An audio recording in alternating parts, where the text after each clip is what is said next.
All right, let's dive into another chemistry question. This one says balance the following redox reaction. And we've got this reaction below.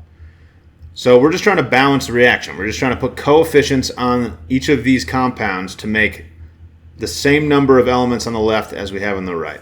So let's list out our elements here. We've got nitrogen, hydrogen, and oxygen on the left side. We've got the same elements on the right side, which is how it has to go. So thankfully that's the case. Let's just see how many we have on each side. So we only have one nitrogen on the left side. We've got 3 hydrogens and 2 oxygens before we put any coefficients in front of these. And on the right side, we've got 1 nitrogen, which is good because that's balanced. Then we only have 2 hydrogens, and then we got 1 oxygen in both compounds, which means we have 2 oxygens. So oxygens are balanced, nitrogens are balanced, but unfortunately, hydrogens are not. And in order to balance the hydrogens, we've got a 3 and a 2. We have to find the lowest common multiple, which for these two numbers is 6. So the lowest number I can make these hydrogens by multiplying is 6 on both sides. And the way that I would do that is by multiplying the 3 hydrogens on the left by 2. So I put a 2 coefficient out front here. And I have to multiply the right side by 3. What that's going to do is end up giving us 6 hydrogens on both sides. You can see that I have 2 of this NH3 now, which gives me 6 hydrogens.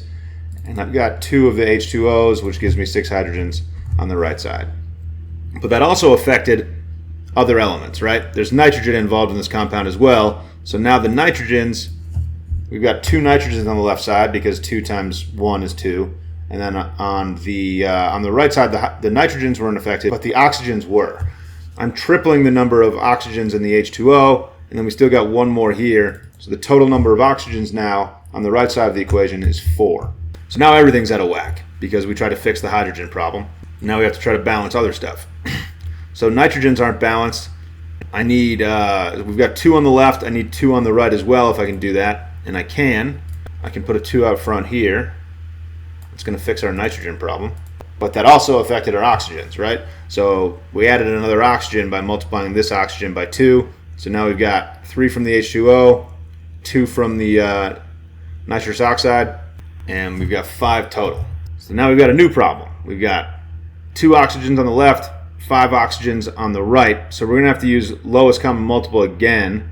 So unfortunately, 2 doesn't multiply into 5. So I can't just, this isn't an easy fix, unfortunately. I could do 2.5 here. 2.5 times 2 will give me the correct number of oxygens. But 2.5 isn't a coefficient that we're allowed to use. We can't have a half of a molecule.